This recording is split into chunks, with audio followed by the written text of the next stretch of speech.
नमस्कार दोस्तों, स्वागत है आपका। बहुत ही ज्ञानवर्धक तक कहानी सुनाने जा रहे हैं। जो लोग इस कहानी को पूरे मन से सुनेंगे, उनके घर में कोई भी कलेश उत्पन्न नहीं होगा। उनके घर में हमेशा सुख शांति बनी रहेगी, जिससे जीवन में बहुत सीख देगी। इसे ज़रूर सुनिए। मोर और मोरनी की कहानी। इससे पहले कि आप हमारी कहानी में खो जाएं, चैनल को प्लीज़ सब्सक्राइब कर लीजिएगा। वीडियो अच्छा लगे तो वीडियो को लाइक शेयर सब्सक्राइब करना ना भूलें, ताकि अच्छे वीडियो आपको आगे भी मिलते रहेंगे। आपने सुना होगा कि जिसके घर में रोज़ झगड़ा होता है, रोज़ कलेश होता है, माँ लक्ष्मी उनके घर में कभी नहीं रुकती। इस कहानी को सुनने के बाद हमें यह पता चल जाएगा कि हमें घर में लड़ाई झगड़ा क्यों नहीं करना चाहिए, और जिसके घर में लड़ाई झगड़ा होता है वो उन लड़ाई झगड़ों को कैसे रोक सकता है। क्योंकि घर में सुख शांति का होना बहुत ज़रूरी है। क्योंकि जहाँ सुख शांति होती है वहाँ माता लक्ष्मी का निवास ज़रूर होता है, और जहाँ लड़ाई झगड़े होते हैं वहाँ माता लक्ष्मी का वास नहीं होता है, वहाँ दुख दरिद्रता का निवास होता है। चलिए कहानी शुरू करते हैं। एक जंगल में एक मोर और मोरनी रहते थे। मोर और मोरनी बहुत ही खुशी जंगल में रहते थे। एक दिन मोरनी मोर से कहती है, पिया जी, हमें यहाँ से चलना चाहिए। वहाँ चलना चाहिए जहाँ हमारे समाज के लोग रहते हैं। काफ़ी सारे मोर मोरनी रहते हैं, हमें वहाँ चलना चाहिए। मोरनी कहती है कि हम वहीं चलेंगे, परंतु मोर मोरनी से कहता है कि हम यहाँ कितने सुकून में रहते हैं। परंतु मोरनी नहीं मानती और जिद पर अड़ जाती है, और वे दोनों उड़कर एक नगर में जाते हैं।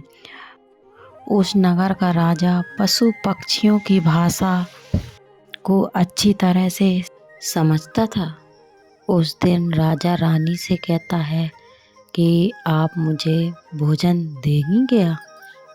राजा की रानी 36 प्रकार के भोजन बनाकर के एक साथ थाली में परोस कर लाती है, और एक पानी का लोटा भरकर लाती है, और दूसरे हाथ में खाने की थाली लेकर आती है। रानी जैसे ही भोजन का थाली राजा के सामने रखती है तो एक चावल का टुकड़ा नीचे गिर जाता है। वहीं पर कुछ चींटियां घूम रही थीं। तभी एक चींटी चावल के टुकड़े को लेकर वहां से जाने लगती है। राजा बैठा हुआ इस घटना को देख रहा था। उसे चींटी के पास से तुरंत ही एक बड़ा चिंटा आता है, और वह चिंटा उसे चींटी से कहता है कि प्रिया, यह चावल का टुकड़ा मुझे दे दीजिए और तुम वापस जो और उसे राजा की थाली से दूसरा चावल का टुकड़ा लेकर आओ। उनकी यह बातें राजा पूरी तरह से सुन रहा था, क्योंकि राजा हर जानवर और पशु पक्षियों की बातें, जीव जंतुओं की बातें अच्छी तरह से समझ लेता था। तो राजा वहीं बैठा रहा, और जब चींटा बात चींटी से कह रहा था तो चींटी कहती है, मैं नहीं जाऊंगी। चींटा फिर चींटी से कहता है, अरे प्रिया, चली जाओ। चींटी फिर राजा की थाली के पास जाने की कोशिश करती है, लेकिन फिर आधे रास्ते से वापस चली आती है और चीटा से कहती है, नहीं, मैं नहीं जाऊंगी। हो सकता है राजा को पता चल जाएगी और मुझे मार डाले। राजा उन दोनों को देख रहा था और वहम हो जाता है कि राजा हमारी बातें समझ रहा है। चीटा फिर चींटी से कहता है, देखो, लगता है राजा हमारी बातें समझ रहा है।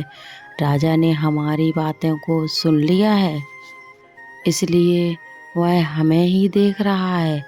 चीटा चींटी से कहता है, अगर राजा ने हमारी बातों को सुन लिया और राजा किसी और को बताया तो इस समय पत्थर का बन जाएगा।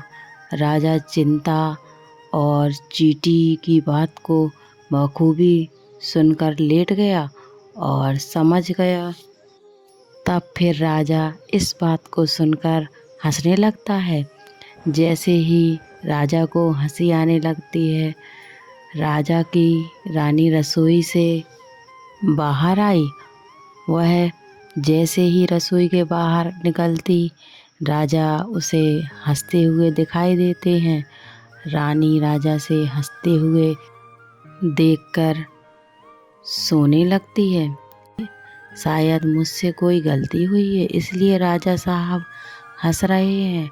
रानी राजा के पास आई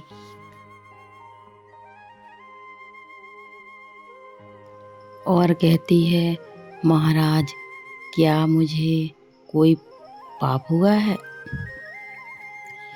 महाराज, क्या मुझसे कोई पाप हुआ है? क्या मुझसे कोई गलती हुई है कि आप इतनी ज़ोर से हंस रहे हैं? तब राजा कहता है कि नहीं प्रिया, तुमसे कोई गलती नहीं हुई है। मैं तुमसे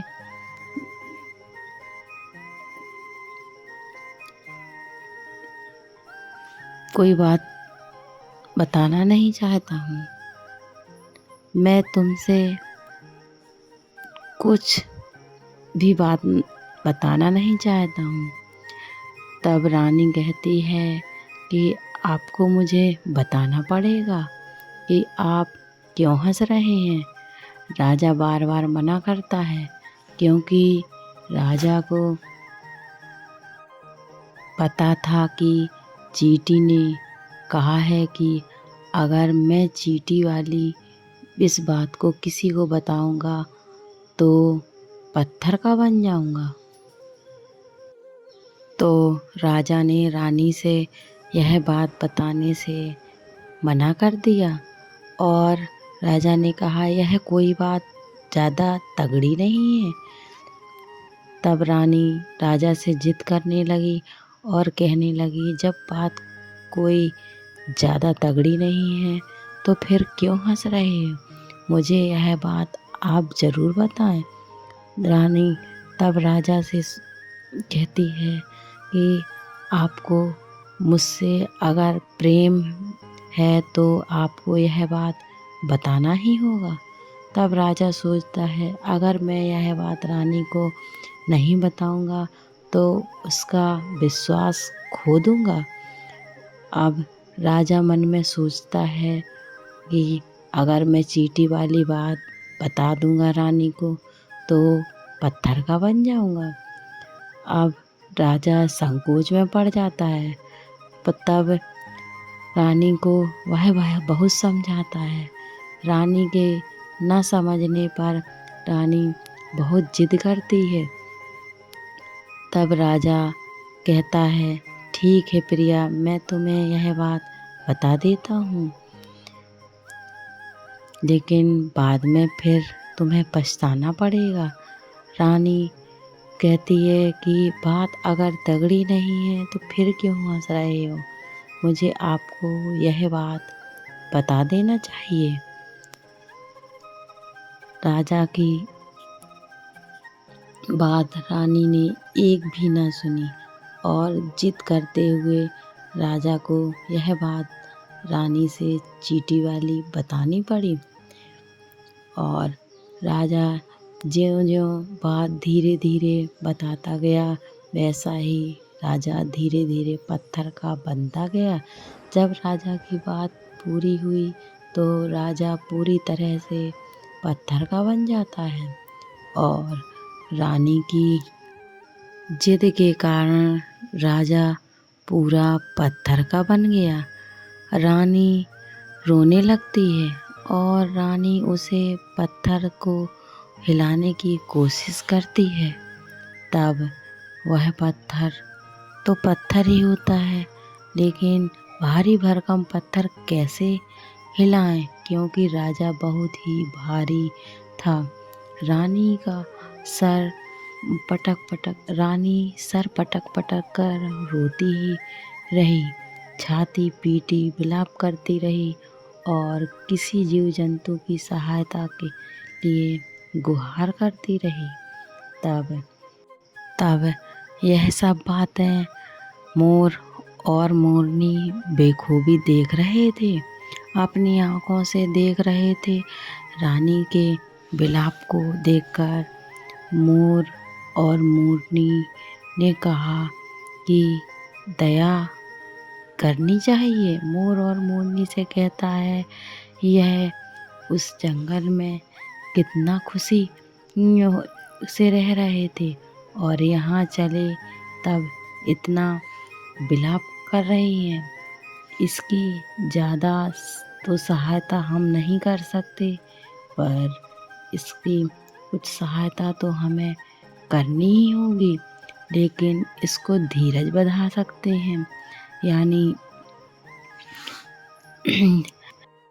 यही सोचकर मोर और मोरनी रानी के पास जाते हैं और जाकर के रानी से कहते हैं, रानी साहब, जो हुआ उससे पछताने से क्या फ़ायदा, और यह गलत हुआ, लेकिन आप ज़रा धीरज रखिए और आपको थोड़ा अपने आप को संभालिए। अब आपको राज्य का कारोबार आपको संभालना है।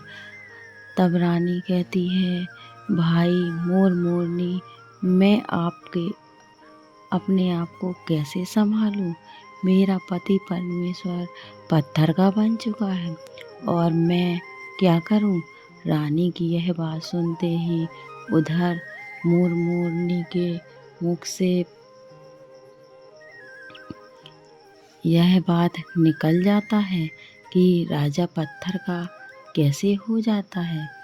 तो इंसान थे, राजा तो इंसान थे, अच्छे भले थे, लेकिन यह पत्थर के कैसे बने, यह मैं आपको यह रानी को बताने लगता है। तब रानी को भी धीरे धीरे पत्थर की बन जाती है और जब रानी पत्थर की बन जाती हैं तो और राजा के पत्थर का हो चुका होता है, राजा भी पत्थर का हो चुका होता है, दोनों पत्थर के बन जाते हैं। तो मोर मोरनी को चिंता सताने लगती है कि हमारे ऊपर उधर मोर और मोरनी को बहुत दुख आने वाला है, क्योंकि राजा भी इस चींटी की बात से पत्थर का हो चुका है और रानी की इस वाली बात चींटी की सुनकर रानी भी पत्थर की हो चुकी है। मोर मोरनी से कहता है, हम पर भी खतरा मंडरा रहा है, क्योंकि तुम स्त्रियां तुम स्त्रियों से कोई बात छुपती नहीं। मोर मोरनी से कहता है, पिया जी, यहाँ से हम दूर चलें। मोर मोरनी से कहता है कि बेवकूफ़, दूर जाने से क्या फ़ायदा, ये संकट तो धरती के किसी भी कोने में हमारा पीछा नहीं छोड़ेगा। अब हमें क्या करना चाहिए? इस खतरे से बचने के लिए कुछ उपाय सोचना होगा। तभी मोर मोरनी बहुत दुखी हो जाते हैं और चिंता में पड़ जाते हैं कि इससे बचने के लिए हमें क्या करना होगा। रात दिन उनको यह चिंता खाई जाती है। यह सोचकर भोजन नहीं करते हैं और ना चैन से सोते हैं। दिन रात उनको यही चिंता खाई जाती है। तब यही टेंशन, यही बात, यही मुख से न निकल जाए। यदि हमारे मुख से यह बात निकल गई तो दोनों पति पत्नी भी हम पत्थर के बन जाएंगे। यह सोचकर दिमाग लगाया तो सारी बात चींटियाँ सारी चींटियों को ख़त्म कर डालें तो यह सब ख़त्म हो जाएगा, क्योंकि यह एक धारा तो चींटियों का है। यह सब धरा तो चींटियों का है। मोर मोरनी से कहता है कि प्रिया, अगर हम सृष्टि की सारी चींटियाँ ख़त्म कर देंगे तो चींटियों का संकट समाप्त हो जाएगा।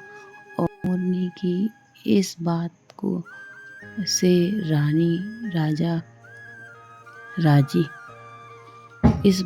मोर मोरनी की इस बात से राजी हो जाते हैं और सभी चींटियों को मारकर खाना शुरू कर देते हैं। मोर मोरनी को इतना आतंक हो गया कि वह सभी चींटियां डर के मारे बिल में खोदकर धरती के अंदर जाकर छिप गईं और मोर मोरनी की ऐसी निगरानी कि वह खोद खोद के ज़मीन की चींटियां भी निकाल कर खाने लगती हैं। जहाँ चींटी दिखती हैं वह बिल के अंदर ज़्यादा देर तक समय बिताने के बाद चींटियों को भूख सताने लगती है और भोजन के लिए बिल के बाहर आने लगती हैं। भोजन तो बिल के बाहर ही मिलेगा।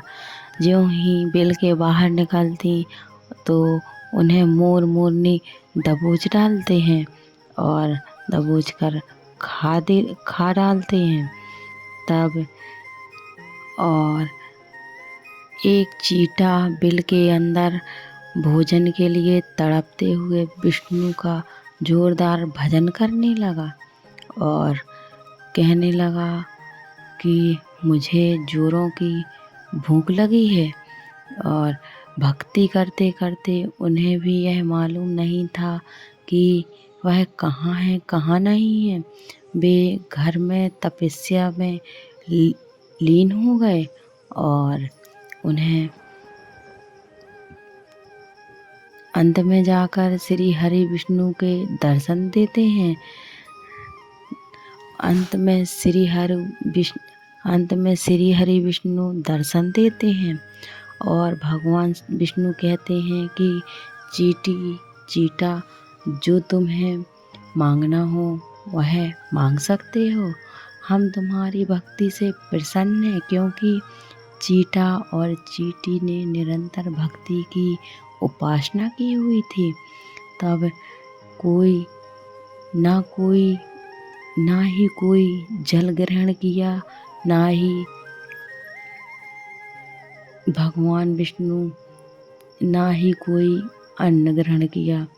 भगवान विष्णु जल्दी से प्रसन्न हो गए तभी और आकर खाने लगे।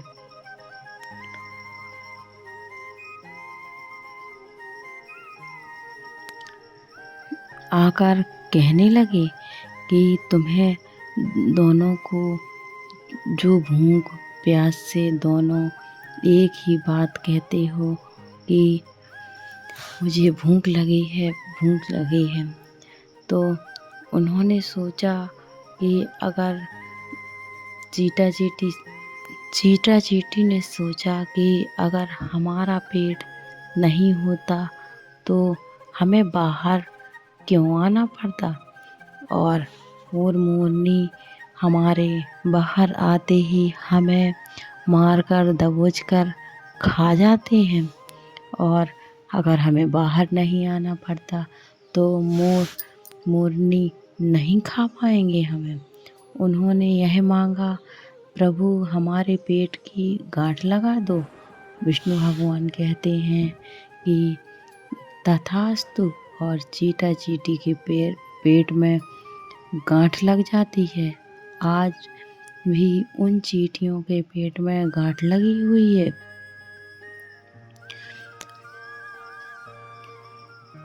चींटियां का पेट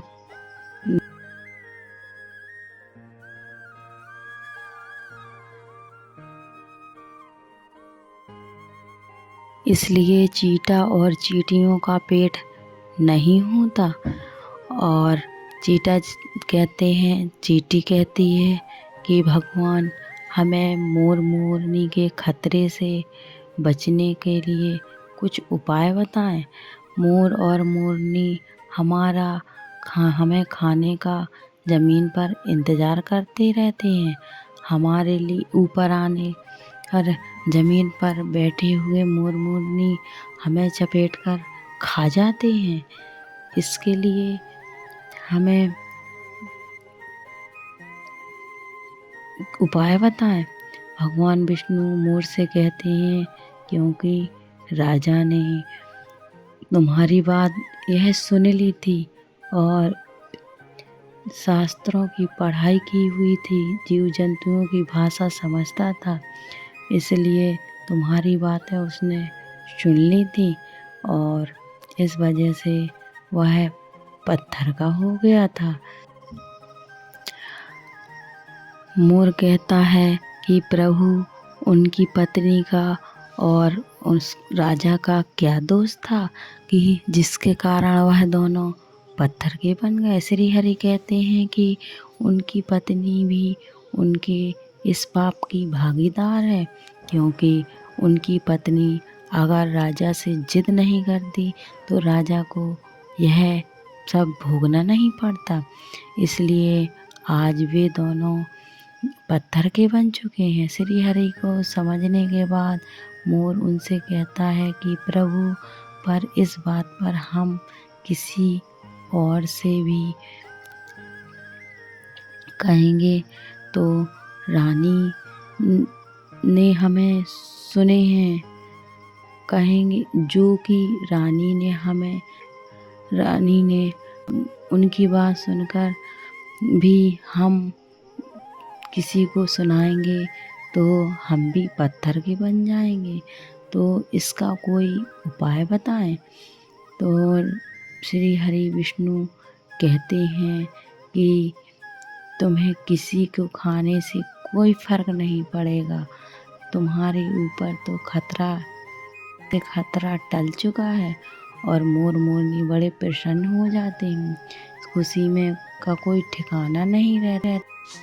तभी इसी कारण मोर मोरनी के पैर फट गए हैं। और आज भी कोई इंसान अगर उनकी चींटी खाता है तो उनके शरीर में छोटे छोटे से चींटियों जैसे निशान पड़े हुए हैं। उनका बदन भी फटने लगेगा। और केंचुली क्यों छोड़ना है, इसलिए उनके शरीर में फैट हो जाता है, अलग हो जाते हैं। इसी तरह से मोर धीरज रखवाती है कि कहती है कि जो हुआ सो हुआ, और इसे रोने से क्या फ़ायदा। मोर नाचकर और ज़ोर ज़ोर से रोता है, इसलिए कि आँखों में आंसू आ जाते हैं और नीचे गिरने लगते हैं आंसू, रुकते नहीं हैं। रोकने पर भी मोर जितना भी समझाती है, मोरनी कुछ भी नहीं समझता और रुदन करने लगता है। आंसू उनके ज़ोर ज़ोर से टपकने लगते हैं। मोर मोरनी को प्यार को देखकर भगवान श्री हरि फिर दर्शन देते हैं और मोर तब तब श्री हरि विष्णु कहते हैं कि तुम्हारा कभी संभोग नहीं हो पाएगा। तभी इस कारण मोर मोरनी का कभी संभोग नहीं हो पाता, और मोर नाचता है तभी रोने लगता है। इसलिए मोरनी के धीरज बंधाने पर भी मोर के आंसू रुकते नहीं हैं। तब यह प्रेम भक्ति में, विष्णु की भक्ति में वह नाचकर लीन हो जाते हैं, और इस भक्ति पर भगवान विष्णु दर्शन देते हैं और कहते हैं कि तुम धैर्य रखो, तुम्हारी भक्ति धन्य है, तुम धन्य हो।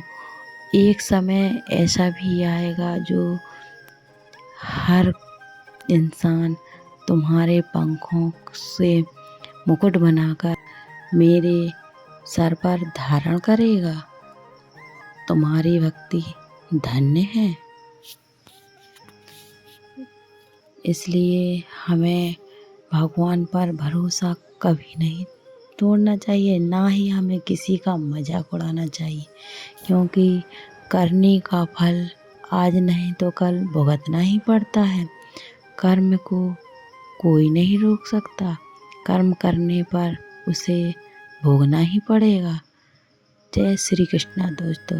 अगर मेरी वीडियो अच्छी लगी हो तो वीडियो को लाइक, शेयर, सब्सक्राइब करना ना भूलें। जय श्री कृष्णा दोस्तों।